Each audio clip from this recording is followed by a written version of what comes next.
From the days of the American Revolution, to the Jacobin French Revolution, to the coalition wars against Napoleon, to Andrew Jackson's war on the central bankers, to Karl Marx's war on sanity, to the American Civil War, to the Reds' shocking wave of 19th century assassinations, to the conspiratorial founding of the US Federal Reserve, to the horrific First World War to enslave Germany, to the Rothschild communist subversion of the Russia's Tsar, to the horrible World War against Hitler and Japan, to the Cold War, to the JFK assassination, to the women's movement, to the global warming hoax, to the fall of communism, to the 9/11 attacks and the war on terror, and finally to the looming confrontation with Russia and China. The common thread of the New World Order crime gang links all of these events together. At the heart of this self-perpetuating network sits the legendary House of Rothschild, the true owners of Planet Rothschild, through an alliance of other billionaire families, universities, corporations, think tanks, and media moguls worldwide. The cabal has for 250 years manipulated world events, political players like so many pawns on the global chessboard.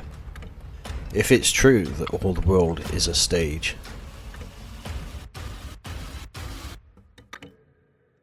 then the House of Rothschild and its international partners are the writers, directors, and producers of the exciting play called history.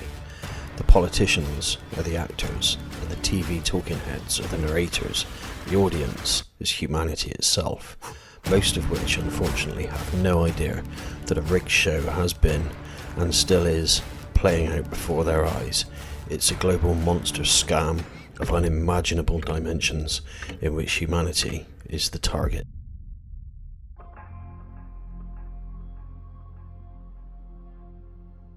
This is the story and timeline of world events, players, both for and against the rise of the New World Order.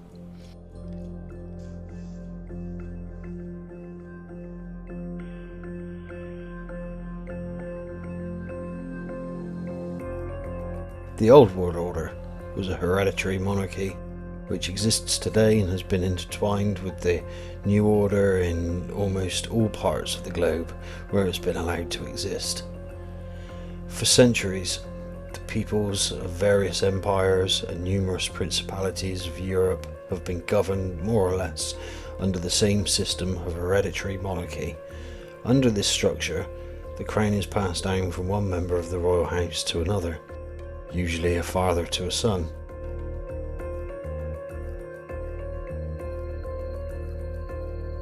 Supporting the monarchy is a structure of aristocrats and clergymen to form alliances or keep the peace. The royals of one country often marry the royals of another, so social agreement carries with it the benefits as well as the flaws. This had some advantages: a united people held together by strong ties of kin and culture, a highly stable and traditional order of things, an aristocratic class that feels itself morally obligated to protect and serve their subjects, benefits of high civilization introduced into colonial territories and primitive peoples. It also had some disadvantages: the possibility of incompetent or unenlightened monarchs coming to power, tendency towards out-of-touch elitism among some of the aristocratic class, difficulty faced by common men wishing to rise above their station in life.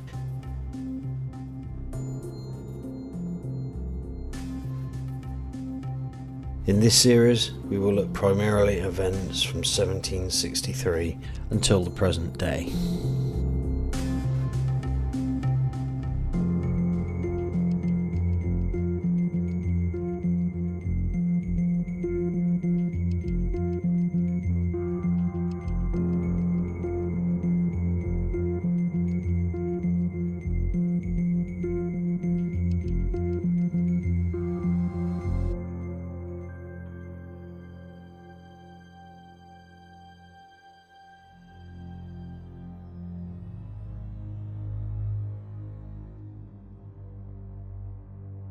In 1743, a goldsmith named Amschel Moses Bauer opens a coin shop in Frankfurt, Germany. Above his door he hangs a sign depicting a Roman eagle on a red shield. The shop became known as the Red Shield, or Rothschild in German. Amschel Bauer had a very intelligent son, Mayer Amschel Bauer. His father spent much of his time teaching him everything he could about money lending, business, and the dynamics of finance. After his father's death in 1755, Mayer went to work at a bank in Hanover, owned by the Oppenheimer family. Mayer's immense ability was quickly recognised, and he quickly advanced within the firm. He was awarded a junior partnership.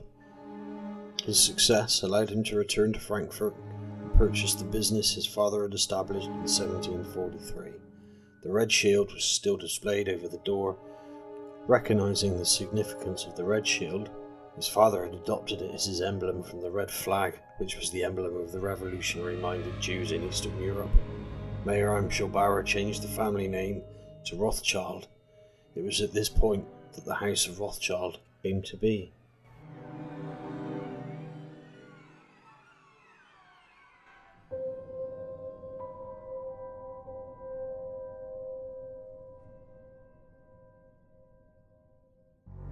Through his experience with the Oppenheimers, Rothschild learns that loaning money to governments is much more profitable than loaning to individuals. The loans are not only much bigger, but they're secured by a nation's taxes. The Rothschild banking dynasty becomes the richest family business in world history. Forbes magazine refers to Mayer Amschel Rothschild as a founding father of international finance. Rothschild's 5 sons will later branch out, head banking dynasties in Austria, Italy, France and England, becoming lenders to the kings of Europe, often financing both sides of the European wars that will so enrich them.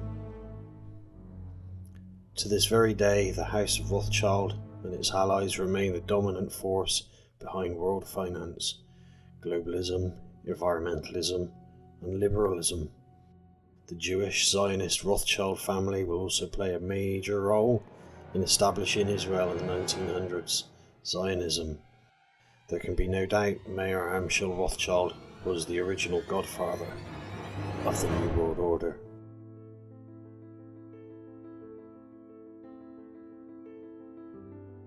The Currency Act of 1764 is a British law that imposes a monetary policy on its American colonies. The Act extends the provisions of the 1751 Currency Act and forbids the colonies from issuing debt-free paper currency as legal tender. This creates financial difficulties for the colonies. Benjamin Franklin, the colonial representative, urges the British to reject the Currency Act. The Currency Act creates tensions between the colonies and Britain. When the First Continental Congress meets in 1774, it strongly objects to the act as subversive of American rights. It's a little-known fact of the American Revolution that the right of the colonists to issue debt-free currency and spend it into circulation, as opposed to a private central bank lending debt currency into circulation, became one of the main causes of the Revolution.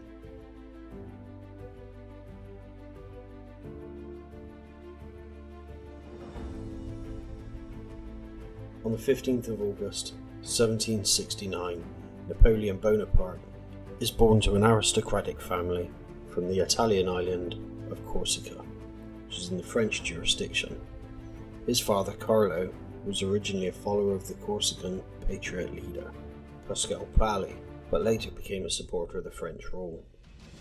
Napoleon is raised Catholic, but will become deist in his adult life.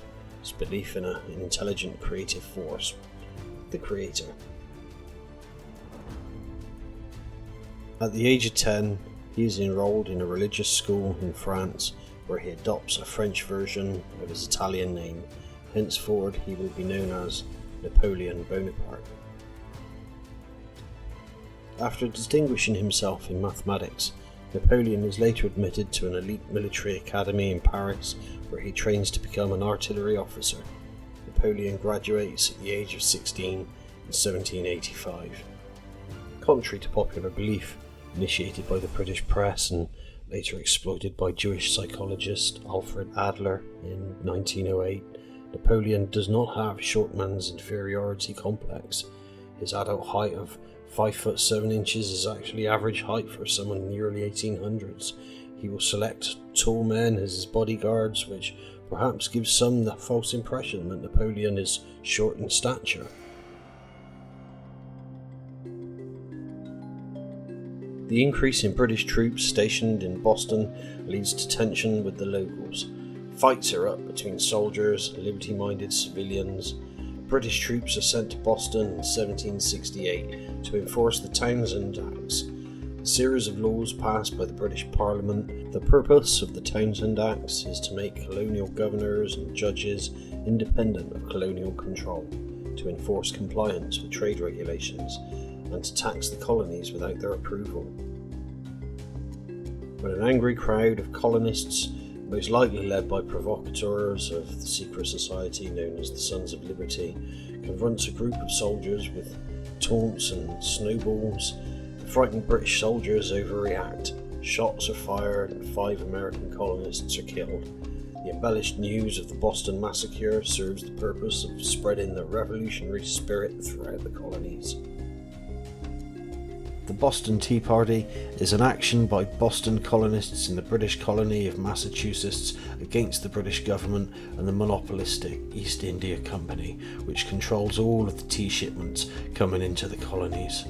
After officials in Boston refused to return 3 shiploads of taxed tea to Britain, a group of colonists dressed as American Indians climb aboard the ships and destroy the tea by throwing it into the Boston harbour. The Tea Party is the culmination of a resistance movement against the Tea Act, which has been passed by Parliament in 1773. Colonists object to the Tea Act for a variety of reasons, especially because it violates their right to be taxed only by their elected representatives. The Boston Tea Party is a revolt against state-sponsored monopolies, British East India Company, as much as it is about taxation. It should be noted that, as was the case with the Boston Massacre, the Sons of Liberty orchestrated the event. Many members of this organisation are true liberty-loving patriots. Sam Adams, John Adams, Paul Revere, but others may have had ulterior New World Order related motives for wanting to weaken the British Empire.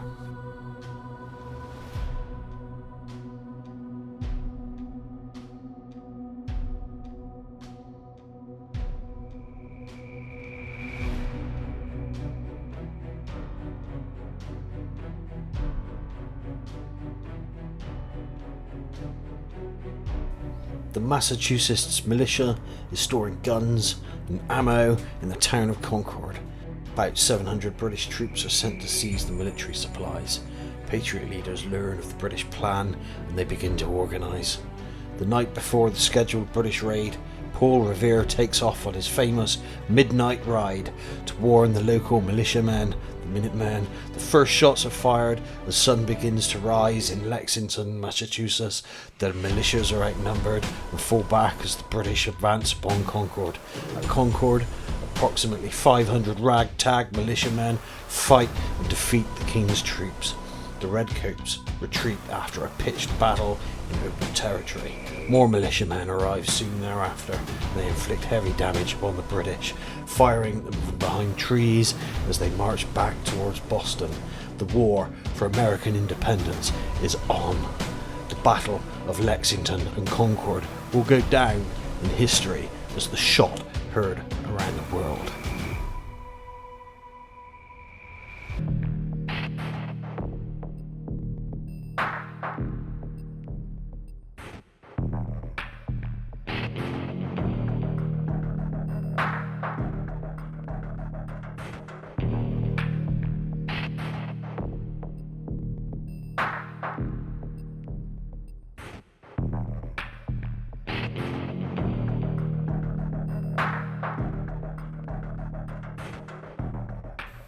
Jewish professor Adam Weishaupt forms the secret order of the Illuminati in Bavaria, in Germany. He is most likely the paid agent of Rothschild, also based in Germany. Weinshaupt, codename Spartacus, recruits wealthy elites to his society. The Illuminati, or the Enlightened Ones, infiltrate Masonic lodges which serve as cover for their activities. They plot the overthrow of governments, the destruction of Christianity, and the future arrival of a world communal state, a new world order. Bavarian authorities disband the Illuminati in 1784, but the tactics and goals of the order are clearly evident in the French Revolution of 1789 and future communist plots.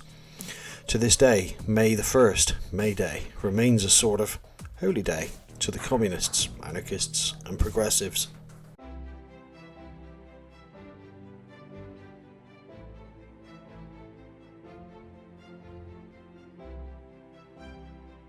Written by Thomas Jefferson and signed by 56 patriots, the Declaration of Independence officially breaks the colonies away from Britain and sets forth the ideal that governments exist to serve the people, not to control them. America's founders believed that rights come from God, not government. Prosperity follows when a power of the state is limited. Small government, God-given rights, morality, stable currency, respect for private property, and minimal taxes represent the opposite of what the Illuminati and the latter-day Red Revolutionaries advocate. These lines of the Declaration sum up what America and the 4th of July are, or were, all about. We hold these truths to be self-evident, that all men are created equal, that they are endowed by their Creator with certain unalienable rights, and among these, life, liberty, and the pursuit of happiness. To secure these rights, governments are instituted among men, deriving their just powers from the consent of the governed. And whenever any form of government becomes destructive of these ends, it is the right of the people to alter or to abolish it and to establish new government.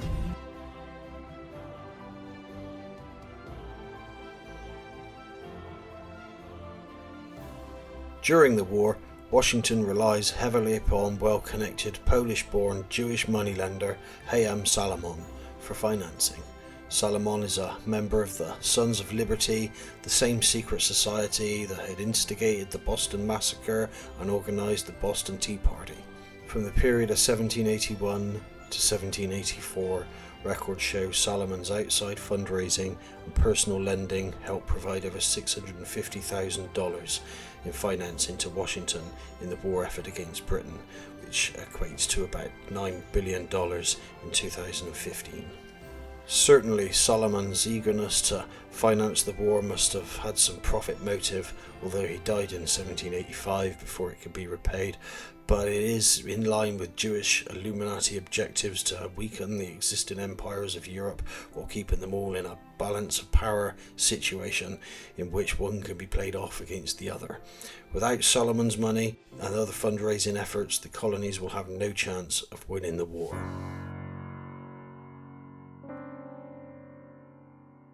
Although the freedom-based, creator-based ideology of America's founding fathers represents the polar opposite of the goals of the New World Order Illuminati system, it does appear that the elements of the early New World Order mafia may have assisted the revolution for ulterior purpose of weakening the British Empire and then taking control of the new American nation.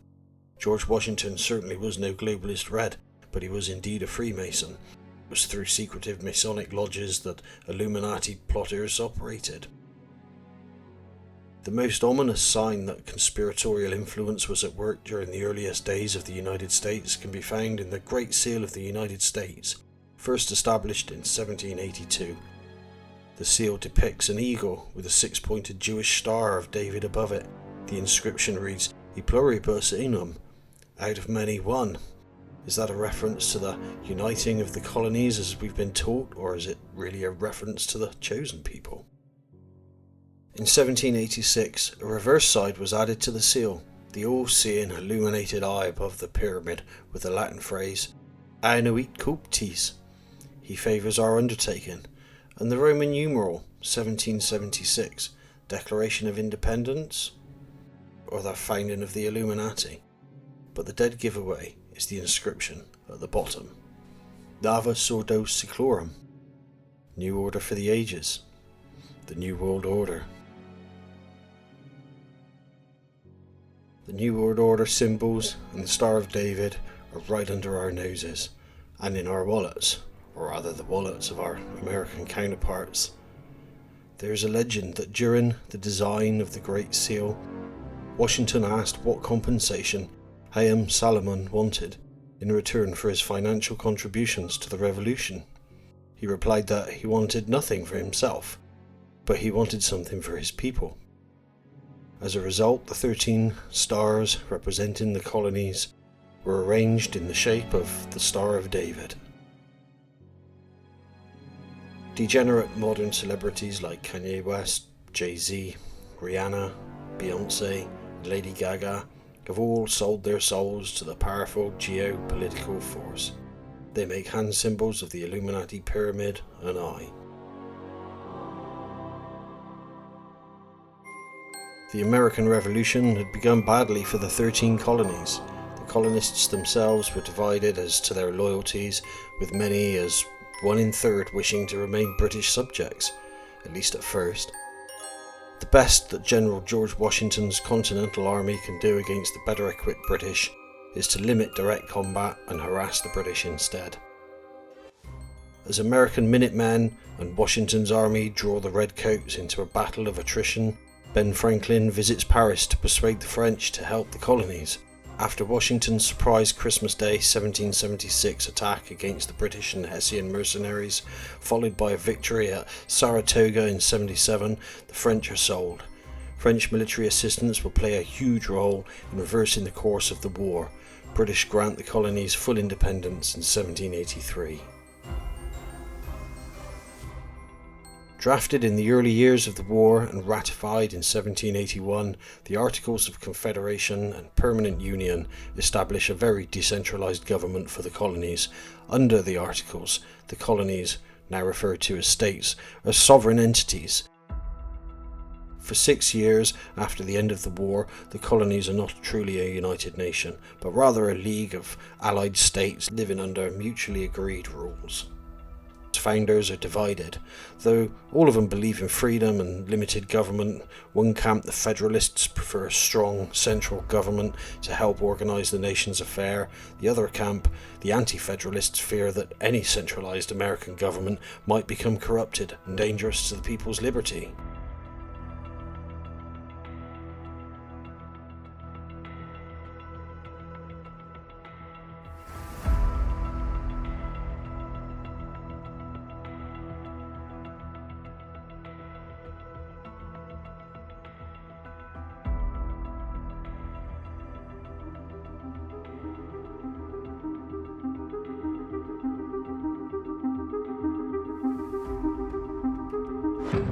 Some of America's founders believed that the Articles of Confederation are too weak for the government of a new nation to survive.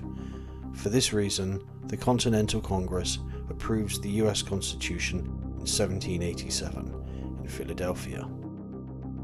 Months of contentious debate follow before the states ratify the Constitution, the framework for the federal government.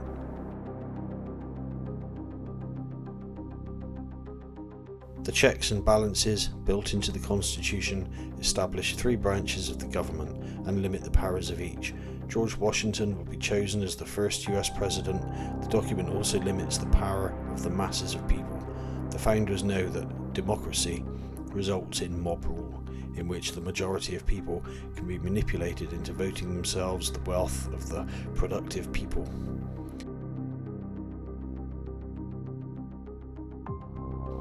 Under the Constitution, taxes and state spending are minimal, and only gold and silver coins are recognised as currency. There is no authorisation for income taxes, central banking, and social welfare schemes. The Constitution and its original 10 amendments, the Bill of Rights, serve as a leash on government growth and power, and a guarantor of personal liberties, such as the rights to free political speech, to own firearms, and to be secure from unlawful searches and seizures.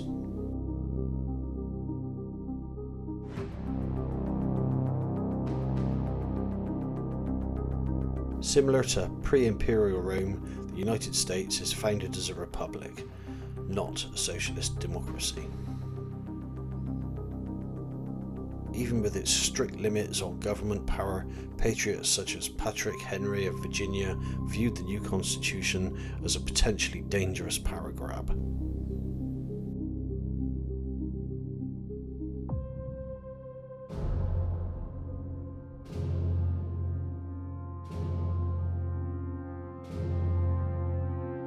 The proposed Bank of the United States is to be a central bank with a 20-year charter. It's the brainchild of New York banker Alexander Hamilton. Hamilton, born in the British West Indies and educated in a Jewish school there, is an agent of the New York-London moneylenders. Hamilton had previously founded the Bank of New York in 1784.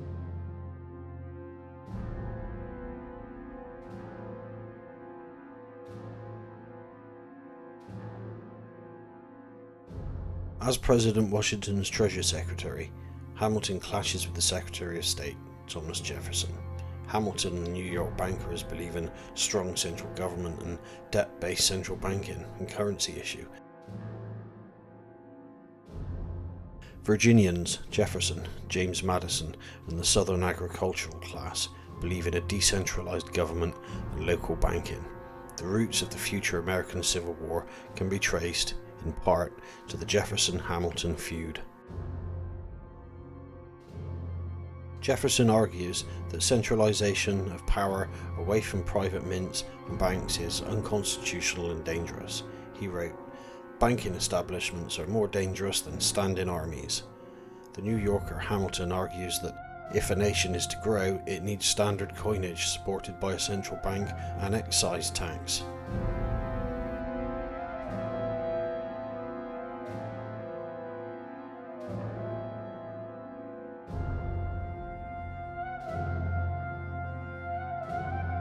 President Washington listens to Jefferson's and Hamilton's position on the central bank, but is ultimately taken in by Hamilton. The father of America has a blind spot when it comes to the smooth-talking, foreign-born deceiver. Others are not so easily fooled. In later years, President John Adams will describe Hamilton as the most restless, impatient, artful, indefatigable, and unprincipled intriguer in the United States, if not the world. Along with establishing an excise tax, Hamilton's bank is a private company with some foreign shareholders. To cover the government's interest payments to the bank, Hamilton imposes an excise tax on whiskey. When Pennsylvania whiskey farmers rebel, Hamilton convinces Washington to allow him to personally lead 12,000 troops to enforce compliance. Brute force is used to collect the taxes needed to pay the interest to the foreign shareholders of the central bank. Angry whiskey farmers attack, tar and feather Hamilton's tax collectors for the central bank.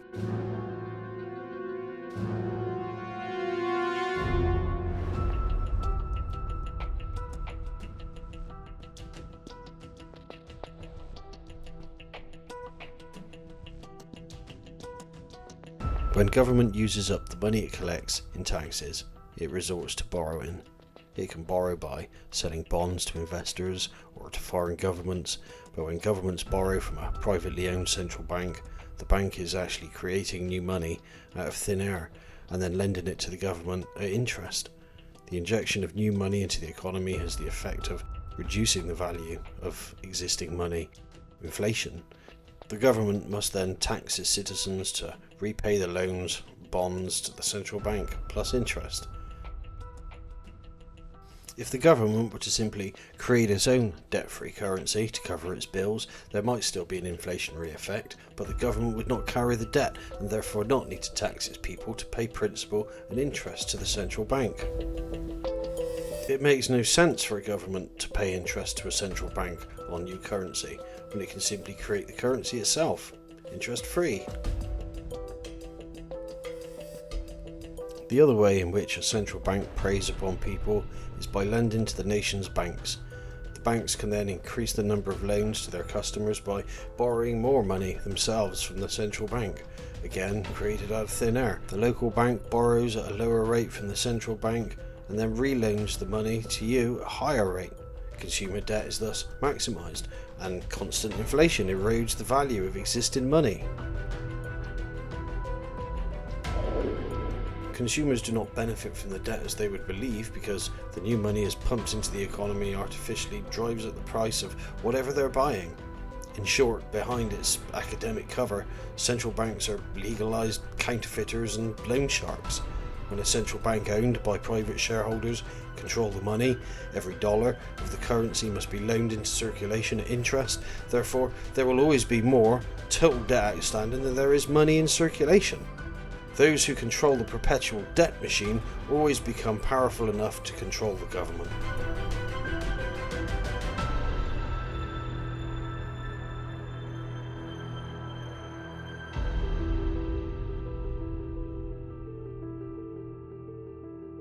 The French Revolution is a period of radical upheaval in France.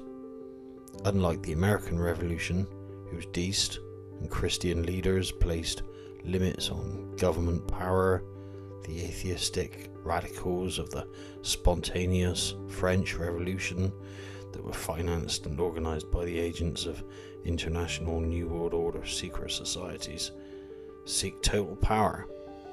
Their rallying cries of liberty, fraternity, equality are empty words that attract gullible mobs. The storming of the Bastille prison was about seizing arms, not freeing prisoners. Many good people who wanted an American-style Republican revolution were suckered in by the Jacobin madmen and their slogans. The revolution leads to the rise of Mad Killer Robespierre and the Jacobins, the most prominent political club of the French Revolution. By 1791, there are 900 Jacobin clubs in France associated with the main club in Paris. Contrary to the image of the French Revolution being a ground up uprising of the downtrodden, Jacobins are usually the elite of their local societies, and also include artisans and tradesmen. From 1793 to 1794, the Committee of Public Safety operates as the dictatorship of France. A Jacobin reign of terror is unleashed. The Bourbon King Louis XVI and Queen Marie Antoinette and 40,000 others are executed, mostly by public guillotine. The Jacobin mobs single out priests, nuns, and the wealthy for special brutality. The Jacobins, forerunners of the Communists, were eventually displaced by more sensible elements of the revolution. Robespierre himself is executed. The Directory will control France from 1795 to 1799 as the monarchies of Europe wage war against the Republican France. Though historians portray the revolution as a spontaneous uprising of the oppressed, the funding of the movement and well-disciplined organisation of the Jacobin radicals suggest otherwise. Was Rothschild money behind the revolt? Could this be the meaning of the French Revolution's theme colour, red? Rothschild is German for Red Shield. Many more spontaneous red revolts will follow over the centuries to come. The works of early 20th century British historian Nestor Webster exposed the genocidal French Revolution as the work of occultists aiming to overthrow civilization and bring about world revolution.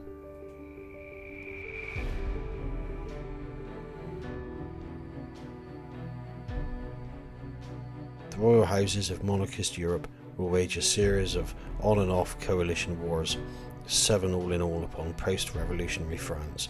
At varying times, Great Britain, the chief instigator, varying combinations which include the Netherlands, Russia, Austria, Prussia, Spain, Hungary, Sweden, numerous other minor kingdoms unite in opposition to the Republican France.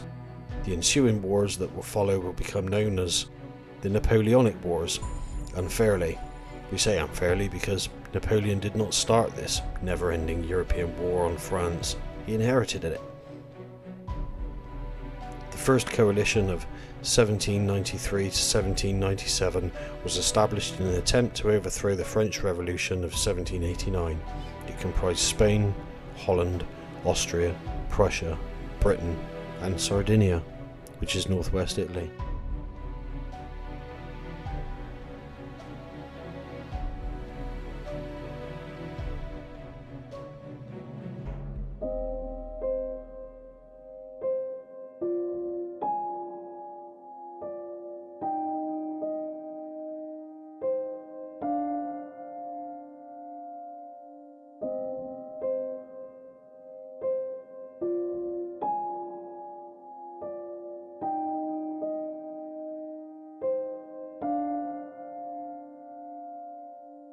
As the European monarchies, led by Britain, waged war against Jacobin Republican France, Napoleon, a French Republican, is appointed artillery commander of the Republican forces at the Siege of Toulon.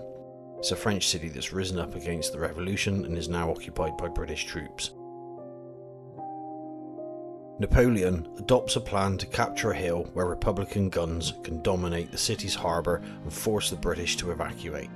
The assault on the position, during which Bonaparte is wounded in the thigh, leads to the capture of the city. Napoleon is promoted to Brigadier General at the age of 24. Gaining the attention of the Committee of Public Safety, he is put in charge of the artillery of France's army of Italy. Young Napoleon then devises a plan for attacking the Kingdom of Sardinia as part of France's campaign against the Allies. Carrying out Bonaparte's plan in April 1794, the French army stages a series of stunning advances.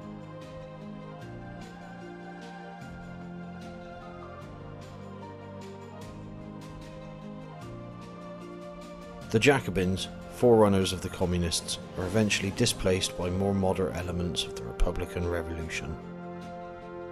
Robespierre himself is then executed. The Directory will govern France from 1795 to 1799, as both the worried monarchies of Europe, led by Great Britain, and the displaced Jacobin Reds of the New World Order, continue to wage war against a French nation that is divided in its own loyalties among supporters of the Jacobins, Republicans, and Bourbon monarchists. Robespierre gets a taste of his own medicine as the Directory takes control, but the Red Jacobin clubs are still in operation.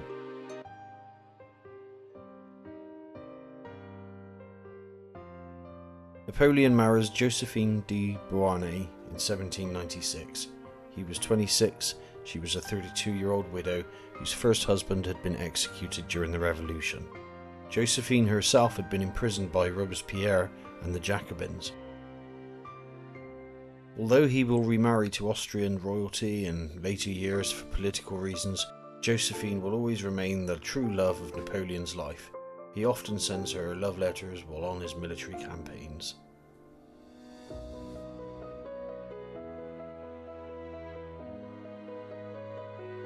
In his farewell address to Congress and an adoring American public, the great general and President George Washington uses the occasion to advise America on how to secure its future happiness and prosperity.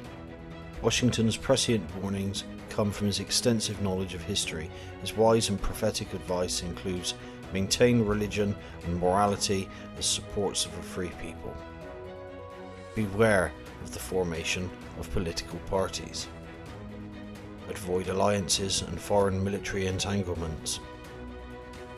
Balance the federal budget and avoid state debt. Keep government spending and taxes low. Do not weaken the US Constitution with amendments, and do not allow sectional differences to divide the Union. In Europe, the early New World Order Red crime gang is already in operation. Eventually, the globalists will attack America and the world in each area that Washington warned about.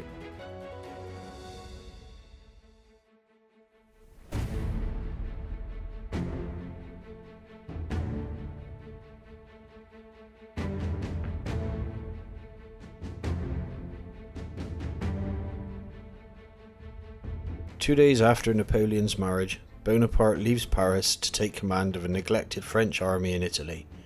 During this campaign, Bonaparte becomes increasingly influential in French politics by founding 2 newspapers, one for the troops in his army and another for circulation in France.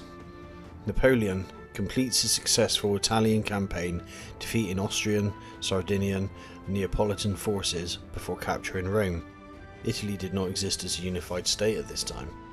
His stunning victories finally bring an end to what is known as the First Coalition War against France, and leads to the Treaty of Campo Formio, negotiated by Napoleon himself between France and Austria. The French general's stature as a military genius and leader is now such that he can openly defy the atheistic Directory's orders to dethrone the Pope and get away with it. Napoleon is by now a legend in the making, soon to be a political force in his own right, a force beyond Illuminati, Rothschild, New World Order control.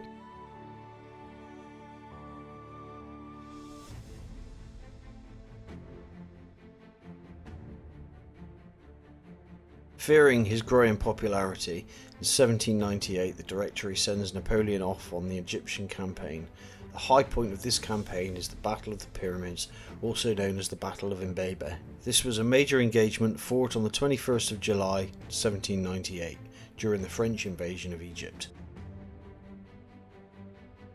The French army under Napoleon scores a decisive victory against the forces of the Ottoman Turks and the local Mamluk rulers. Napoleon names the battle after the Egyptian pyramids because they were faintly visible on the horizon when the battle took place. It was a battle where Napoleon employed one of his significant contributions to military tactics, the divisional square, actually a rectangle. The deployment of the French brigades into these massive formations repeatedly threw back multiple cavalry charges by the Mamluks. The victory effectively seals the French conquest of Egypt. Napoleon enters Cairo after the battle and creates a local administration under his supervision. He approaches the Egyptians not as a conqueror, but as a liberator who greatly respects their religion and culture. This position earns him solid support in Egypt and the admiration of Muhammad Ali, who later succeeds in declaring Egypt's independence from the Ottoman Turks.